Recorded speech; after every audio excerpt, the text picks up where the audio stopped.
Hello everybody. Um, this is just a quick walkthrough of my existing world as of the place that I left it before we moved on to the new world. So this is intended to be just a quick walkthrough that I can point people to as to what I've done. And we're in the new world now. It's called Welcome to Internet. Feel free to join me on Twitch for my stream. I will start here with the we're going to go visit the slime farm first.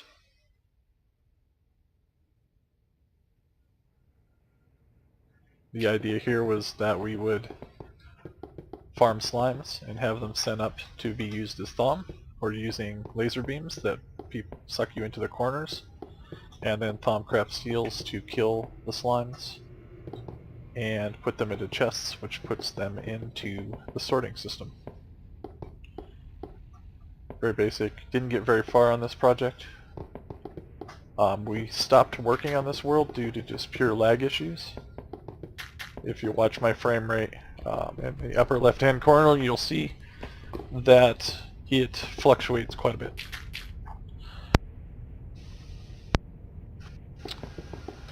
And if I can find my way back out, would be doing well.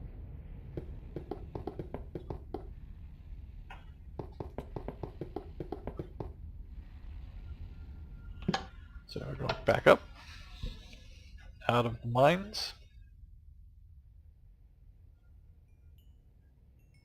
into the main room here. This is a standard mob spawner inspired by Walkthough.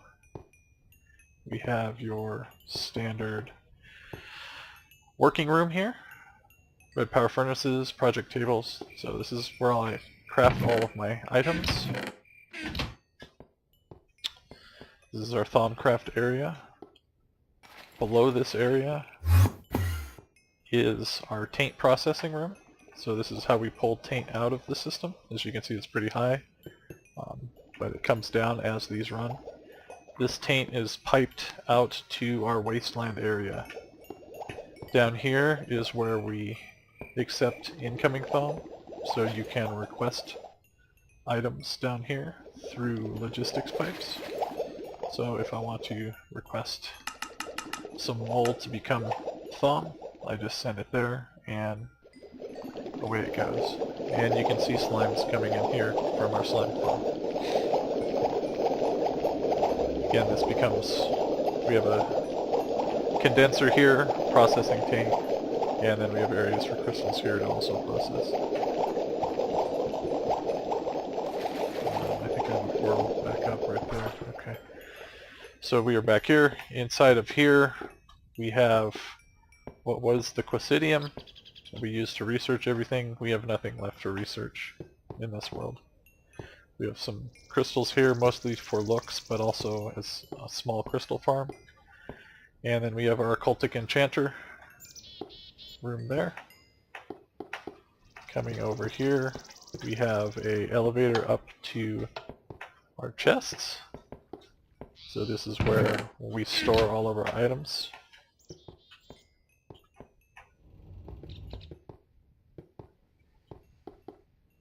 And then we drop down, so here's our main room again. And this is the crafting room.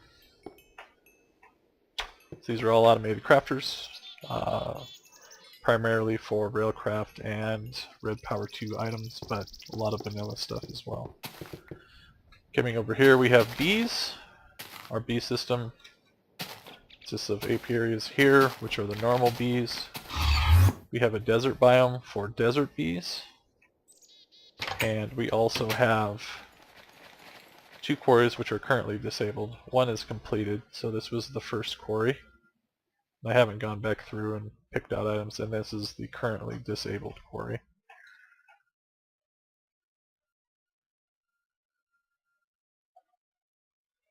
So that's our desert area.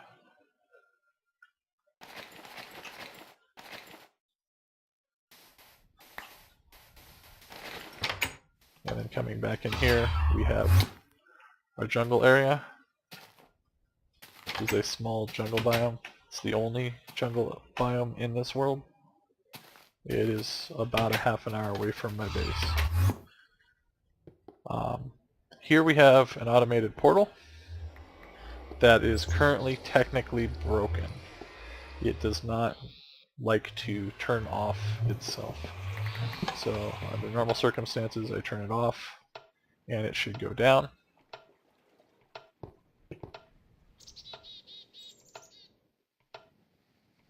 And for whatever reason it's working now.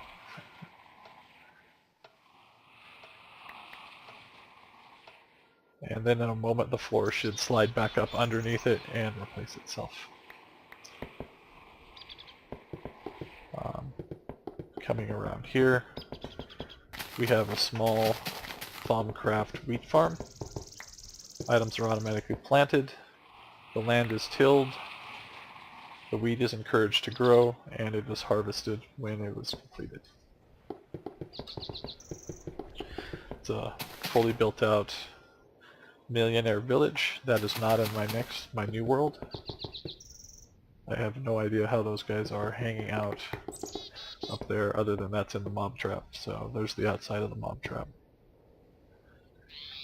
Coming over here, up these stairs into this room is a portal room.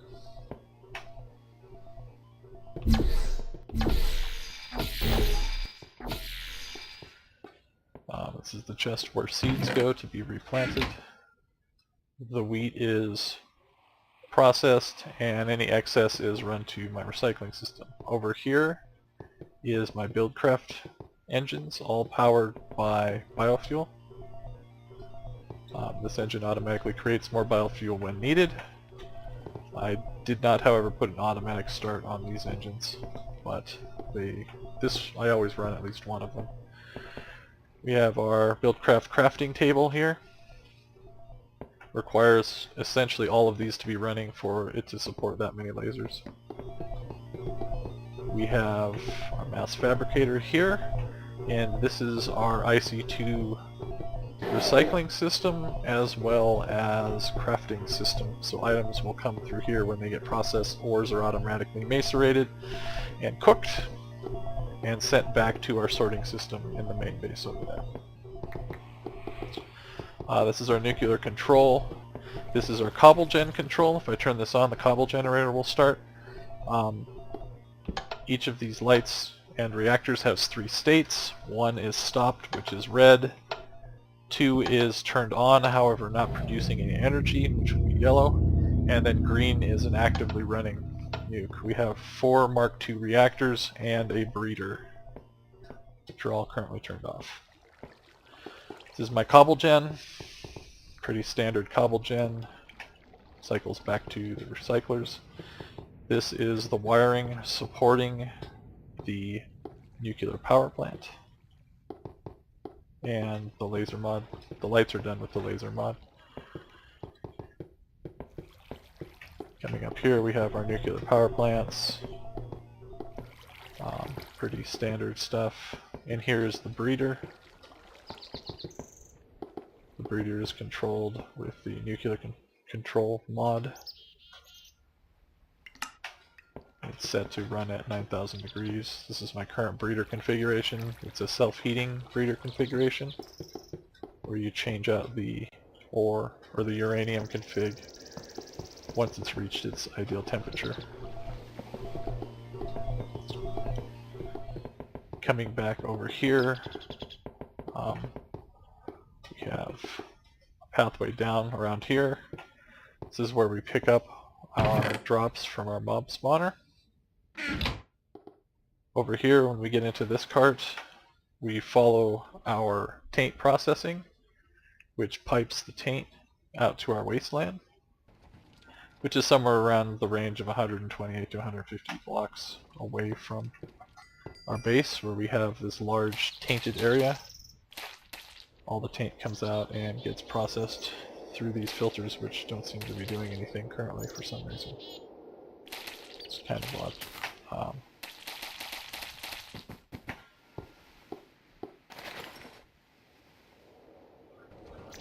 The last project that we were on before we moved to the New World,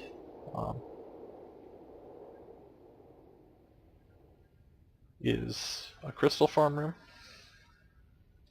It's coming down here. That's why it's a little messy still. We were still building the room, and the intent was to run tracks down this as well. We have crystals growing in here, so this is our crystal growing room. Going back up to the main base now. I'll take you to the last area.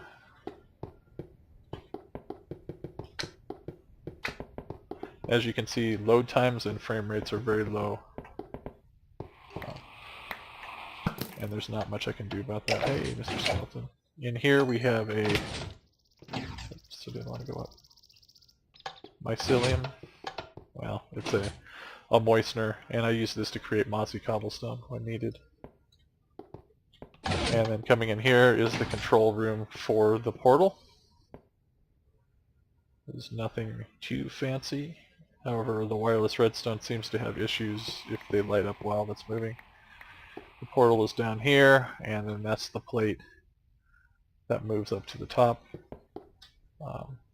We can manually activate it here, see if it will work. You can see the door sliding open, and then the portal moving up. If I come back to this world, one of my major projects is going to be to clean this up and make it look a lot better than it currently does.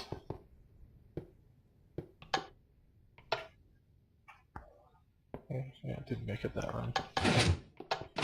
There we go. And so we have a lit portal. It came up, lit, everything worked great. So doing a quick flyover the entire base.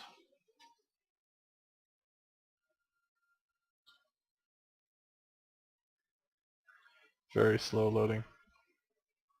Oh yes, we also have a sheep farm in the back here that automatically shears the sheep as well as replenishes the shears when they're gone. Works very well, not my design. I just modified it to add logistics pipes. Over here we have our farms. We have an IC2 tree farm and a standard tree farm, which is used primarily for creating biofuel. This is our reed farm, which was used to create books for research. Underneath here there is a disabled auto crafting machine that made books, but it no longer works, and then a peat farm here. And last but not least, well, actually probably last and least, is the mushroom biome portal. And we didn't ever really do anything here. It just kind of is. And that's it. That's the tour. This door is perpetually broken. Thanks for watching, and I hope to see you on my stream, twitch.tv/XavierM. Bye.